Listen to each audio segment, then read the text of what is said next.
The time period between June 24th, 2022, and today, which is October 12th, 2022, equals 110 days. It's been 110 days since the U.S. Supreme Court landmark ruling overturned the Roe versus Wade decision. Tonight on Diverse Talking Heads podcast, we will discuss that overturning of that rule only on Diverse Talking Heads podcast.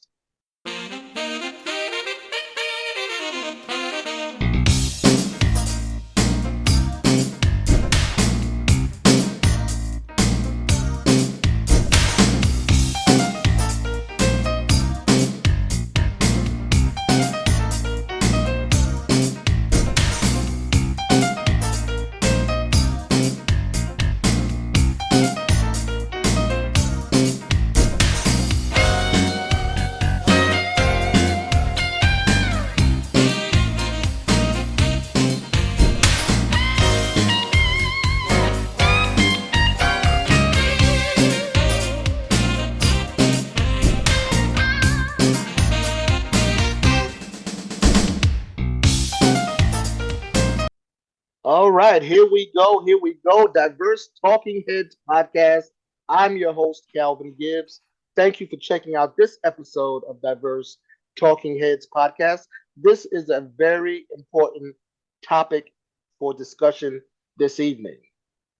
The U.S. Supreme Court has overturned the Roe versus Wade decision on abortion, making basically the rule that states individually can decide, make their own rules as to whether women can get abortions or not.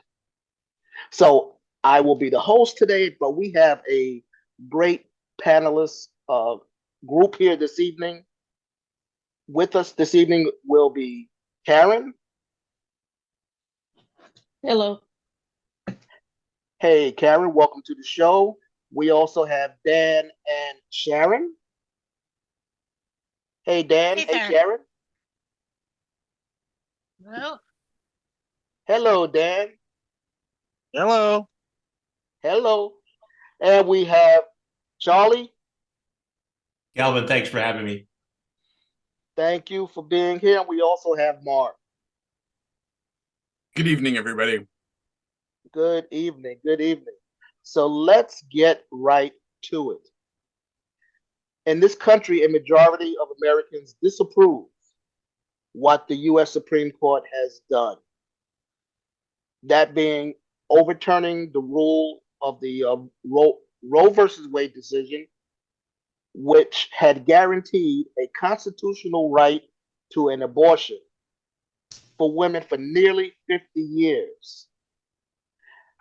And my research has shown that the public support for legal abortions remained largely unchanged since before the decision, at about 62% saying it should be legal in all or most cases.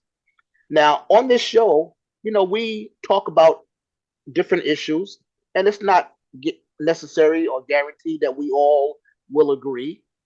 But just by show of hands, and I'll let the audience know how you guys feel about it, who's in favor of a woman's right to choose? Of the five panelists, I see five hands, and mine is six. And that's cool. Women should have the right to choose what they are going to do with their body. Now, I understand also the pro life part of it, and they have their arguments and their complaints, and they're out there marching and protesting as well. I'm going to ask, we'll start with the ladies. I want to ask Karen and Sharon, and whoever wants to speak first can.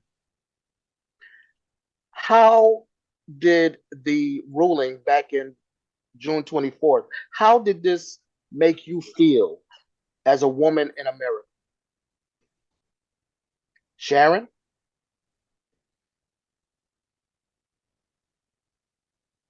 That's a really good question, Calvin.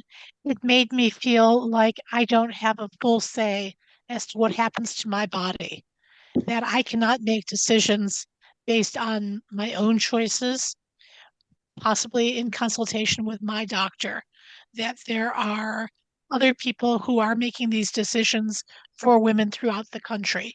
And it's a big step backwards. I would definitely agree with that. Thank you for that. Karen, any thoughts on that question?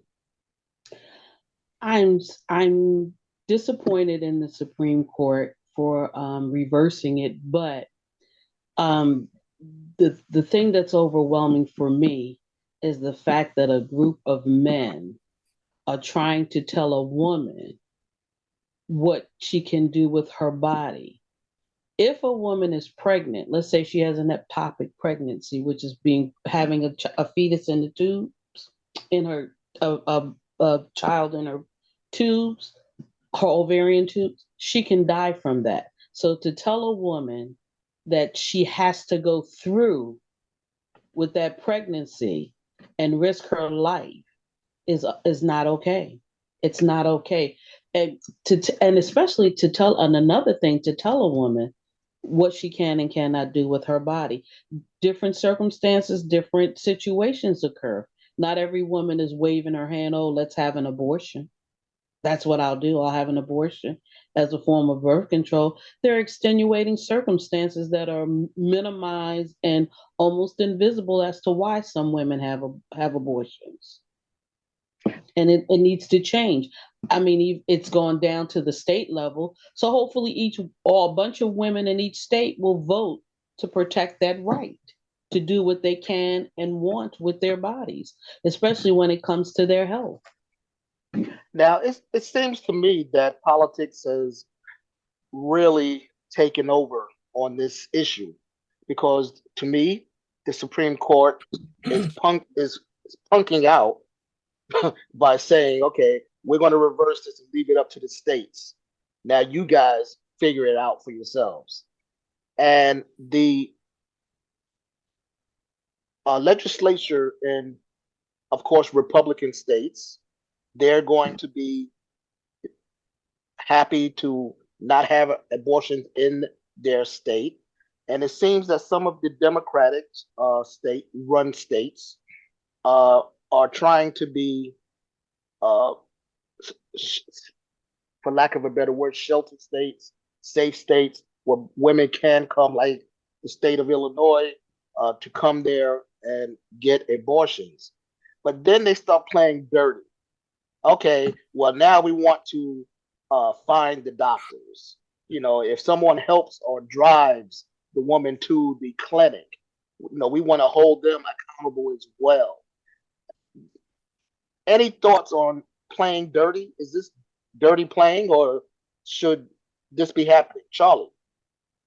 I think Mark wants to say something.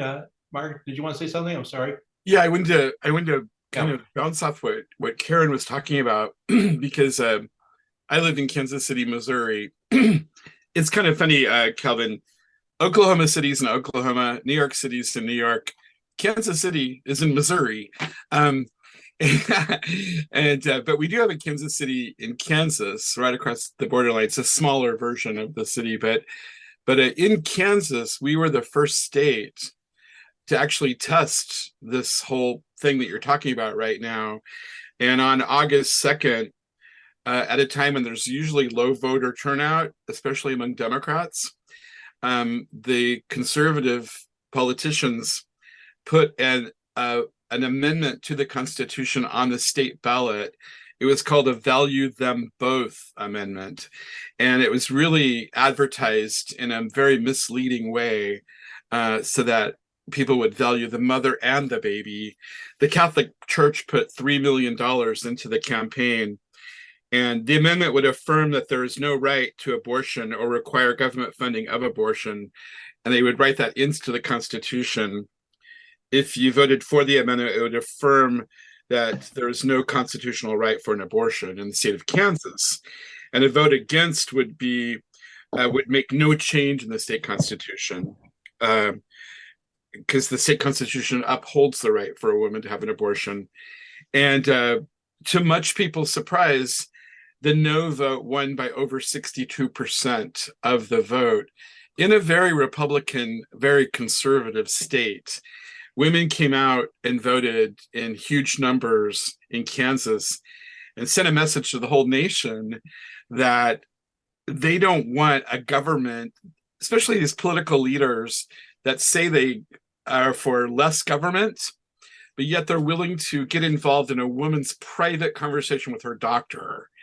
Um, uh, so I find it to be a very encouraging vote that we had on August 2nd in Kansas, in honor of women and their rights as citizens, their equal rights as citizens. So I just wanted to bounce off of what Karen said, leaving it up to the states. I think this issue is going to play out in the midterm elections also, because people realize what's at stake with this whole thing. Yeah, it definitely will play out in the midterms, but I feel that it's going to linger much longer after the election next month. Um, Charlie, as far as what Mark just said about the Catholic Church getting involved, wasn't there supposed to be a separation of church and state? There is. And Mark is smile. And Mark is smiling. Yeah, so much for that. But yeah. Well, go ahead.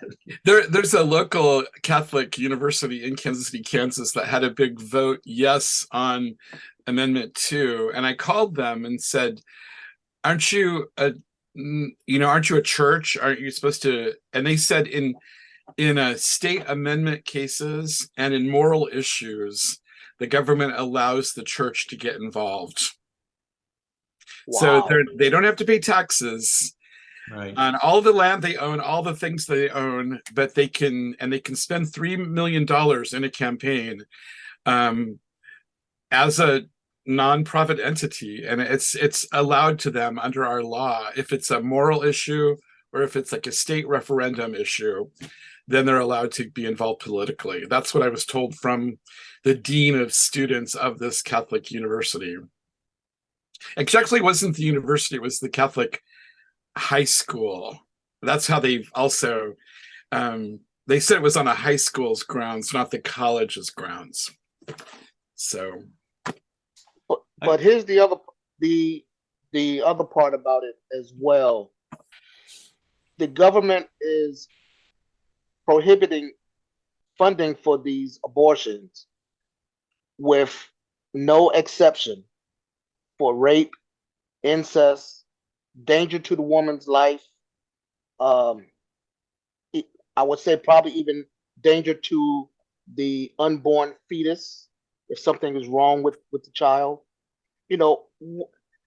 How did we get to the point of not wanting so much government in our daily lives to letting them run this the way that they are? Dan. Well, there's different rules for different subjects. So the people who ask for government to stay out of their lives tend to like it when it helps them. So, for instance, they're first in line for asking for federal money. They like to control women's bodies. They have an ulterior motive where they want to bring it all the way down to the point where they claim life starts at conception, and it's a very vocal, fundamentalist religious concept, which is interesting because that overrides every other religion or denomination.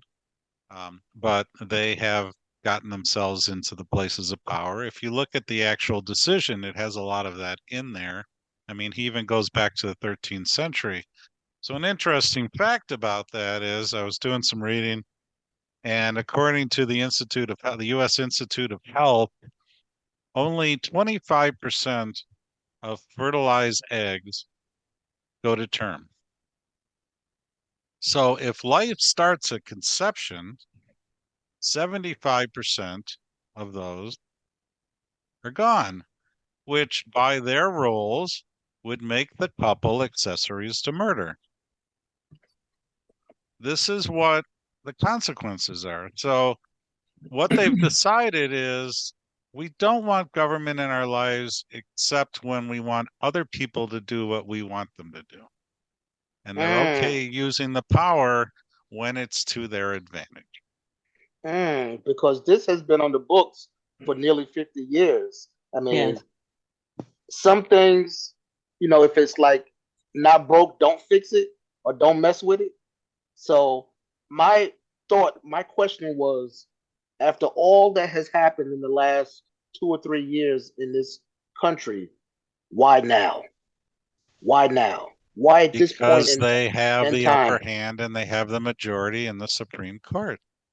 Trump got And elected. they have decided that precedent doesn't matter when it conflicts with their agenda. And they've gone against hundreds of years of law and precedent in the way they did it. And they're not done. Well, we're going to talk about that in a second as well. But precedent does matter. It does matter. The 9th and the 14th Amendment to the Constitution guarantees women these rights. Okay? Point blank. So, how do they go about reversing that? I mean, this is in the Constitution. And it has been for a while. Because our system has the Supreme Court is the final arbiter of the Constitution. Yes. There's been other amendments that have been, the way we utilize them have been changed. There's the separation of church and state, and this is part of it. And we separated for years. And now there's been a series of rulings over the last few years that have been wiping that out. So, yes, I agree with you. It's in the Constitution. However, the Supreme Court, as the final arbiter, either doesn't care or has decided that it doesn't matter. Well, I'm going to have to call bullshit on that one because well, they learned how to play the game right. They learned how to play the game. Happy with it, but they found a way to do it. And justices retired or passed away. We had a Republican in office who went and replaced it with those judges. And that's unfortunately, and I call it a game because it is ultimately a game that they were able to do that. They were able to pull it off. And I'm not saying it's right. I'm just saying they understood how to do that. Gotcha. Sharon. The Supreme Court was stacked specifically to overturn this. Yes. And the justices that have been put in place were not truthful in what their beliefs were. Elections have consequences. I mean, when President Trump was running against Hillary Clinton, all of these people all of a sudden decided that Hillary Clinton wasn't a perfect candidate for them, and forget that elections are purely mathematical, and for me, the number one reason for who you elect for president is the Supreme Court. That's always been like my number one thing, is the president gets to decide who's on the Supreme Court. And through the way that our system works with the Electoral College, Trump became president and they put 3 people in the court, and they were all, you can just see how they vote. They're all 3 people who are voting with religious conviction, and the evangelicals have spent, 30, 40, 50 years working for this goal. And the evangelicals support Trump wholeheartedly. He's not a moral character, a good Christian man, but they were all behind him for this one issue. And it's so hypocritical, and it's so racist and sexist. All pro-lifers, in my opinion, are the biggest hypocrites of all, because they don't believe in life. They're not, once the baby is born, they're not supporting that child. They're not they're voting against child care protection. They're voting against education. They're voting against nutrition amongst pre through 5-year-olds. It's so obvious and so disgusting. Their terminology is inaccurate. They should actually be called pro-birth instead of pro-life. They don't put their money where it really counts. This is supposedly a family-friendly country. How much of our resources are put towards prenatal care, are put towards providing education, providing childcare? For a family-friendly country, we are very family unfriendly. When you Yes. look at what's happened with the pandemic, how many women had to stop working because there was no childcare for their children? That's true. I have a question. I'm sorry. The thing that gets me about this pro-life, and it bothers me a lot because pro-lifers aren't saying anything about what's going to happen to the children that come into the world. What happens to the children with disabilities when parents can't get funding to take care of their kids? What happens to the child who needs hospitalization 24/7? The government's not saying anything about that. They're saying have the baby, have the child. Take one for the team if you die, lady. Take one for the team. And that's like crazy. Who's supporting the children? We have thousands of kids in foster care. We have thousands of kids who need to be adopted. Where are the pro-lifers on those for those kids? They're here. Why are kids hungry? Why are kids hungry? What's going on? Why are we fighting to get funding for kids in school to be educated? You're pro-life. These are things that you should be behind. You say have the baby, have the kid. What if a woman can't feed her kid and her kid dies from starvation? Or if she was sexually assaulted and you say she had to have that baby, she's traumatized for the rest of her life. Every time she looks at that kid, she might look at that kid with such disdain and hatred and mistreat that child. And that child goes into the world with all of that ugly inside of them and becomes a victim. Mm. When are they going to talk about that part? And Charlie, Yeah. okay. Now I'm a fired up and very upset, pissed off voter in this country. So I'm going to vote for candidates that's going to think the same way I think. Okay, that's Right. going to have the same position Mhm. that I would like to see, leading my state, my jurisdiction. But the Supreme Court is still in charge. Okay, their word is the law of the land, basically. So I heard the Attorney General for the state of Illinois saying how hard they're working to protect a woman's rights. What, in your opinion, is something that states can do to overturn this? Will they be able to overturn it? Well, that's a very good question. I don't know all the legal ramifications of it, but Illinois and some other states are doing that, or at least trying to do that. If I can go off, if you don't mind, off the election, actually what Mark was talking about earlier, because that was one of the points I was going to bring up. I've already voted in the election, and one of the things I discovered, I was going down the line and doing research, certain candidates didn't know and all that. It kept coming back to and I'm just going to say the damn abortion question. Everything was about pro-life, pro-choice. No, they're like, nah, no way, I could do it. And it was. I realized that this election, at least in my mind, was becoming a one-issue election, and that is very unfortunate. I think that's ultimately very wrong. It's an important issue. Don't get me wrong on it, but there are many other important issues on there. And I was literally making a number of decisions from people that was doing it. And I will admit to it, and we'll talk more perhaps on this in the next podcast when we talk about the election more. But I was voting on that, and I could not remember a time where I went into an election, and I vote in all elections, where it was that one issue was deciding things. I cannot, and I've been voting for 40 plus years, and I cannot think of it like what, the Vietnam War or something. I mean, that was a while ago, or something like that. It's an important issue, and it is, at least in my mind, and I think with a lot of people on both sides, it's going to take over everything on this election and take away from other important issues as well. Okay, very good.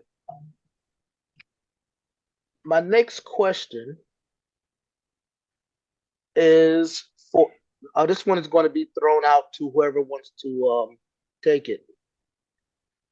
The access to safe and legal abortions is a matter of human rights. Human rights.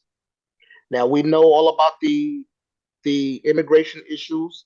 We've talked about that several times in our podcast. But human rights and its availability is the best way to reduce maternal mortality and morbidity. Okay, why aren't the Supreme Court people more in tune with the human rights issue? I mean, put aside, all of, I was put here by so and so, and I'm going to vote a certain way. But when it all comes down to it, human rights, when the law of the land does not support human rights, and we see this in other countries, their rules, their regulations, their rulers, the people that run the show don't give a crap about their human rights. Are we turning into one of those places? Is this what we have to look forward to? Mhm. Anyone can take this one. I think we are. I think we are. To say that one specific gender should have all the power to determine what one can and cannot do is not fair. That's so unequal. Why can't a woman have a voice? Why can't she participate? Hopefully whatever she has to say could be helpful, and if not, work around it, work through it. Let's have a conversation about it. But why does the male population in the United States of America feel as if they have the right to say what everyone should and should be doing, and they're the moral compass measuring what's right and what's wrong, when they themselves are flawed? Ooh, ooh. As a man, I'm not going to touch that one. Good thing you're not. I Let's mean, go back again. there- If you're familiar with, there was a movie that came out recently talking about, I think it was the Jane Project, which was a group of women on the south side of Chicago back in the 60s and 70s before Roe v. Wade was approved, who were helping women find reasonably safe and tolerable abortions.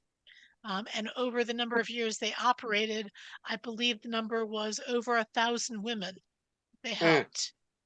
And Yes. unfortunately, the way things are going in this country, we're going back to those times. And I can remember one of the first protests I was in was protesting for safe abortions. And again, that goes back almost 40 years. Why are we having to fight these same fights over again? I worked in maternity and family planning clinics for Cook County Department of Public Health, and I saw the difficulty that we had with teenagers getting pregnant, with difficulty accessing contraception, with people trying to figure out priorities. Do I pay my rent? Do I pay groceries? Can I afford to buy contraception? And even when it was legal, it was difficult for people to get. We're going to go back to back alley abortions where women are going to be slaughtered, where they're going to rely on people who are not providing antiseptic conditions. For what? And then if you have to go to an emergency room, are you then criminal? What is this going to do to our society as a whole? And why is it that women are having to bear the brunt of this? The last time I checked, it took two people to cause a pregnancy. It wasn't just the woman. All right. All right Yes. now. All right now. Last So week, excuse me for a second, Dan. I was just going to say that last week I went into Chicago and parked across from an abortion clinic. And I stayed there for maybe 45, 50 minutes, just observing the traffic. And I noticed that they had women posted outside of the building that was actually escorting the patients to another part of like around the side, the back of the building, and all. So during one of their transports, I walked over and said that I'm basically waiting for someone, and I see the traffic, and I just asked them their honest opinion about this abortion thing, what's going on. And well, one lady didn't want to talk to me at all. I said, I'm not a reporter. I'm just an ordinary person.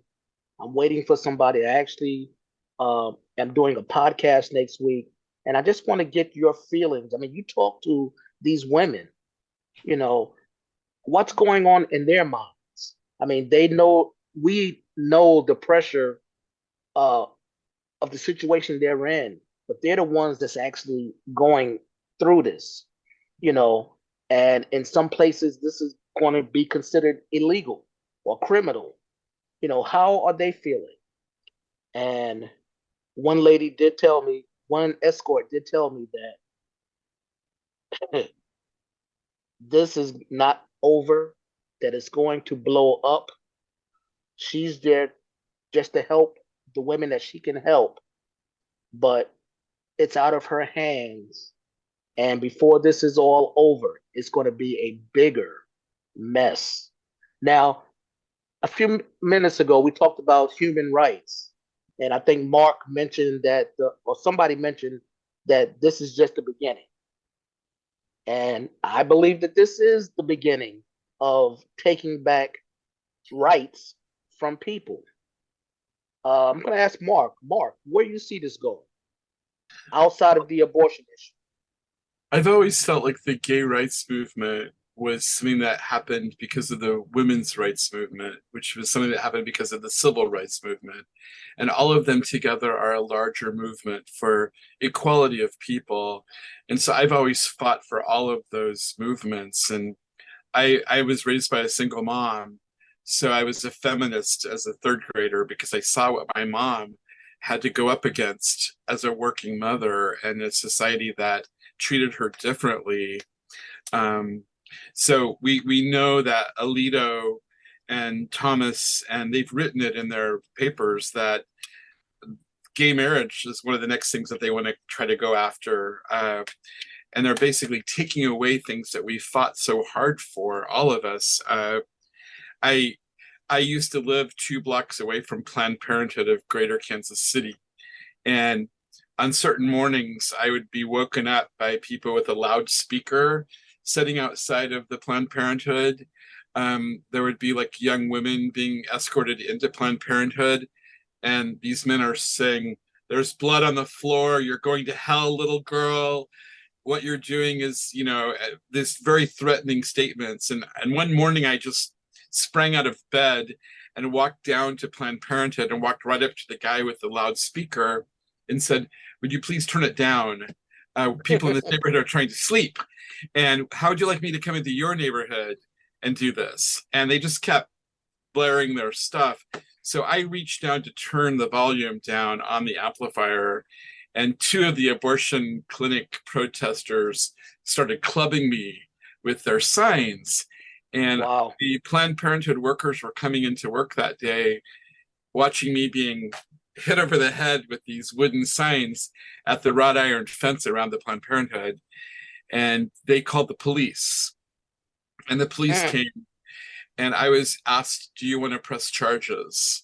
We can't tell you what to do, but it's your decision, and whatever you decide, we'll help you.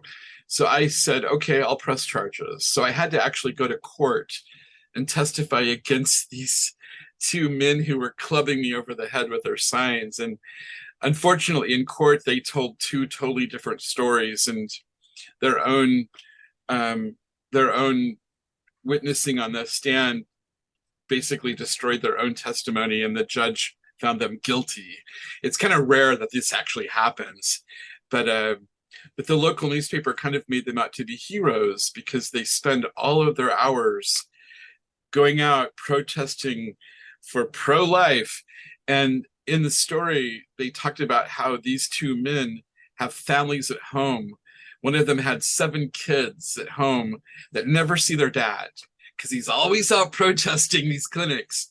And it was just such a sad story of these two figures that actually got convicted of assault of me that day at Planned Parenthood. It just brought up these larger questions of who are these people? Why are they fighting this fight? They are so convicted in their belief and in their religious belief to fight this fight. And they've basically hoodwinked the entire Republican Party to now take this on as a major political piece. And it's really using, I feel like they're using this to manipulate voters all the time, because for years, Republicans never did anything about it. They said they were pro-life, but they never actually did anything about it. But when Trump got elected, he actually did something about it. He put 3 people into the Supreme Court who are all very pro-life. We just have to look at those 5 people: Clarence Thomas, Samuel Alito, Neil Gorsuch, Brett Kavanaugh, Amy Coney Barrett. All of their biographies spell out how they believe. And they were rushed onto the court as quickly as possible. And we have to make sure that we elect presidents who don't put people like this on our Supreme Court, because these 3 people, along with Clarence Thomas, are not qualified to be Supreme Court justices, in my opinion. Right.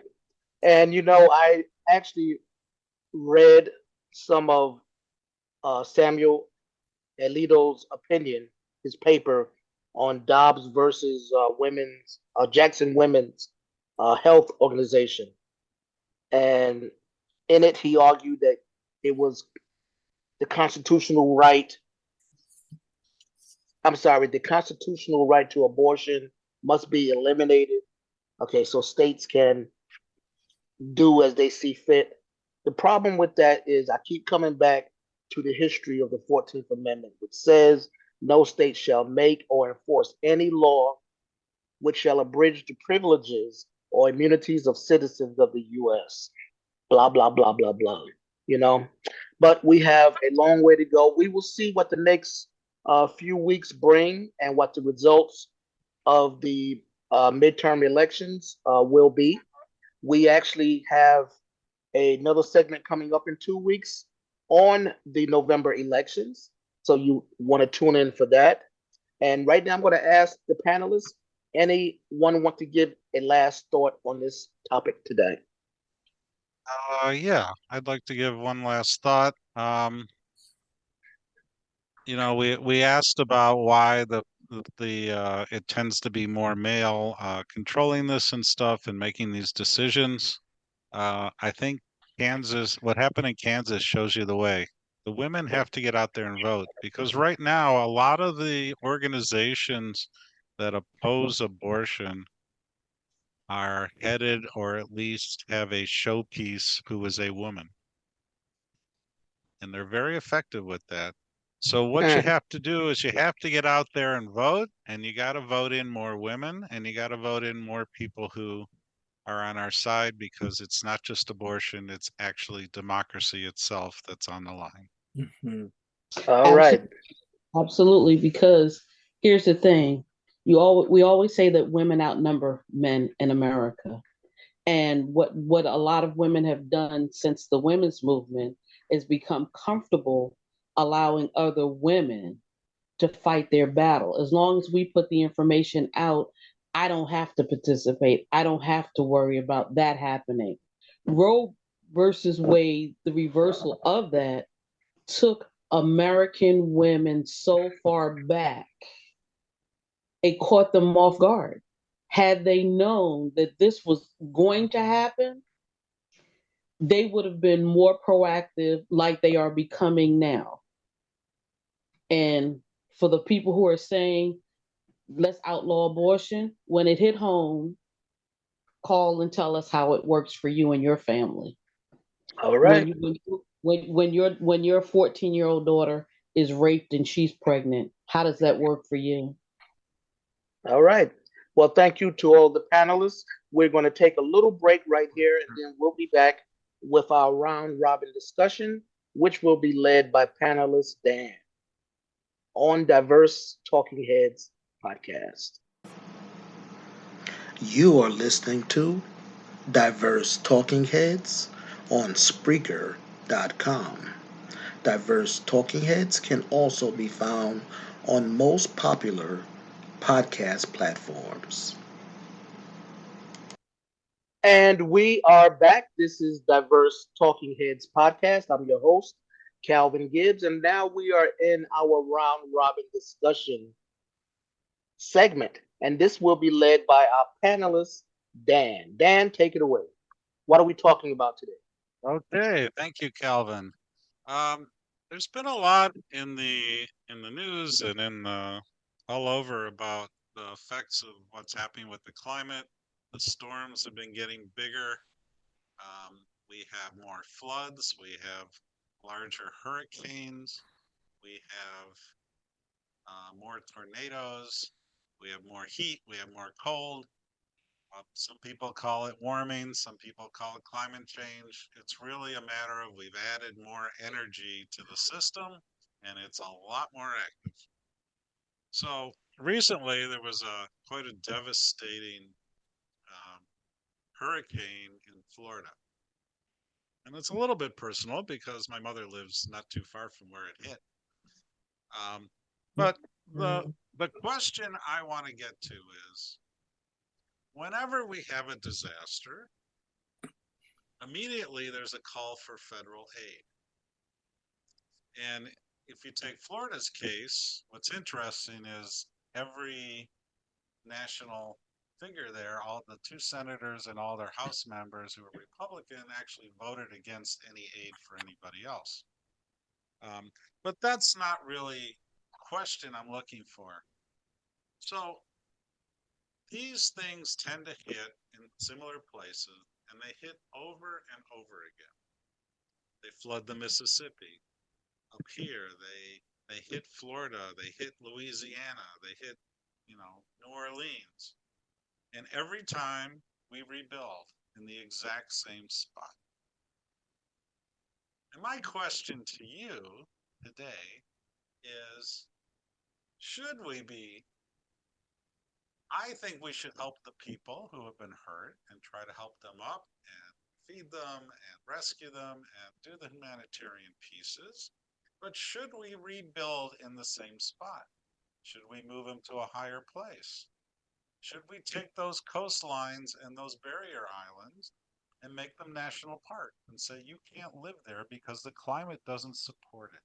It happens with fires in California, where they've built more and more into the woods, and then they want to be defended. And my question is, when do we look at the point where we no longer can do that? Helen.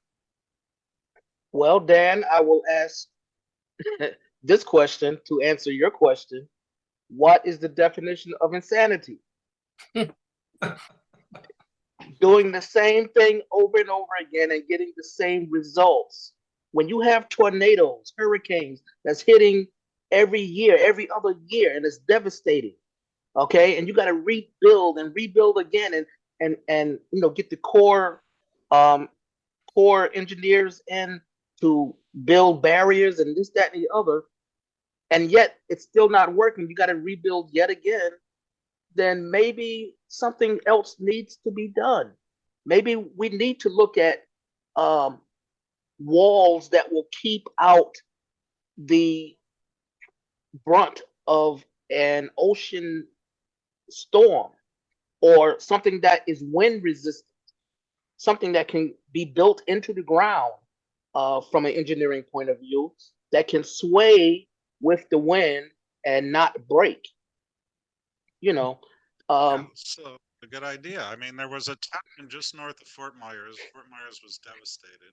This town was within the worst part of the hurricane, and they had purposely built this place to sustain the environment it would be in.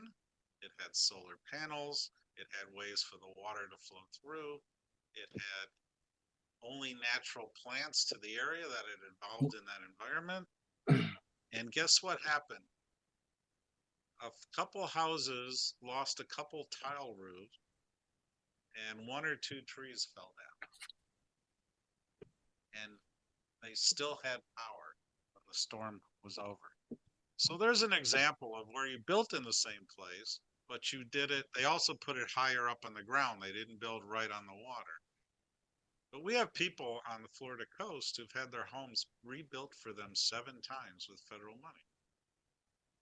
That's our tax money. yeah. So that's what I'm asking is, we had a case in Southern Illinois where a town was literally moved up the hill because the Mississippi had flooded it 3 times in a row. And they said, well, we're not going to pay for it anymore unless you move. So are we ready as a nation to say, because we don't want to see the suffering, and I understand that, I don't either. Are we ready as a nation to make those kind of decisions as the climate increasingly gets worse? May I comment? That you have a good point, Dan, because I was asking someone the same question. Could it be that we are building in places that we should never be building in? Those lands were barren for a reason. And everybody wants the water view, everybody wants this view, that view, but there was a reason there were no homes there, because of potential flooding. And it, like you said, it keeps happening over and over and over again. We've built dams, we've built levees, we've built all these things, and it doesn't seem like anything's working. So how do we fix this? How does the government fix this? How do the cities, the states fix it? And like you said, if uh if you move the people back from the coastlines, will there be as much flooding? As much will there be a lot of catastrophic events happening there?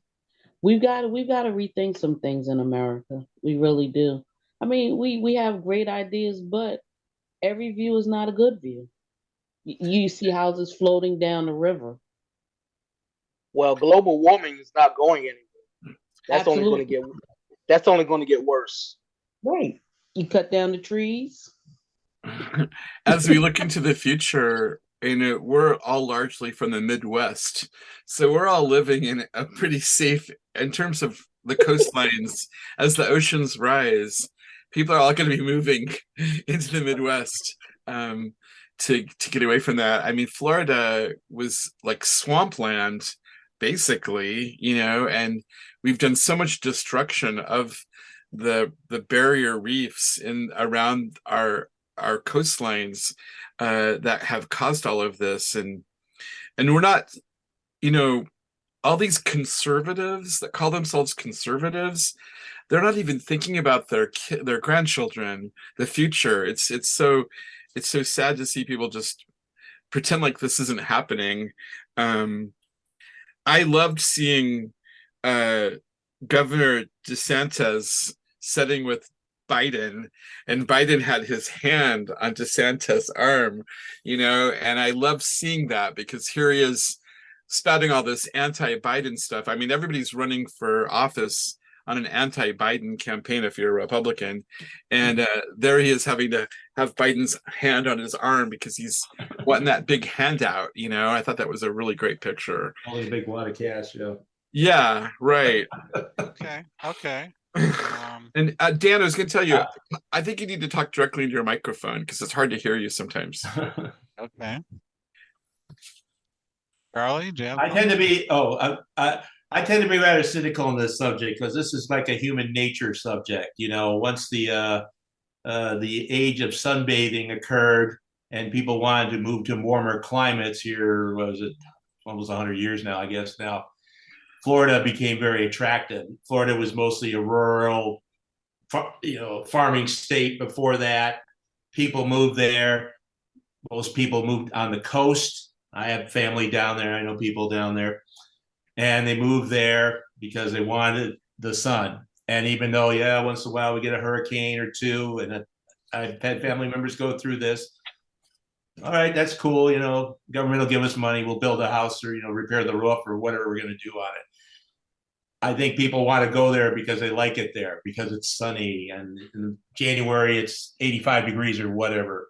And it does not seem to be, and there's been plenty of hurricanes and so forth down there, and the population continues to grow there. So I'm kind of cynical on this subject, and I think this cycle, unfortunately, is going to continue.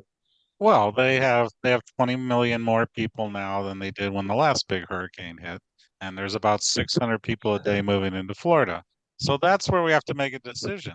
Do we use federal money to bail them out? And it's hard to say no because we see the pictures and we see the suffering. Of course. And it's also an election year. So when do we decide that the resources have to go to making it more livable? They're barrier islands with a lot of luxury buildings on them. And barrier islands are nature's way of saying this protects the coast. So I see we're out of time, and I want to thank everybody for helping out in the round robin. I'll hand it back to you, Calvin. You're on mute, Calvin. Thank you, Dan. That was a very stimulating conversation. And that's about all, y'all, for this segment of Diverse Talking Heads. I am your host, Calvin Gibbs, and it's always imparting that we take 2 steps to the rear and get on out of here. Until the next episode of Diverse Talking Heads, exit stage left.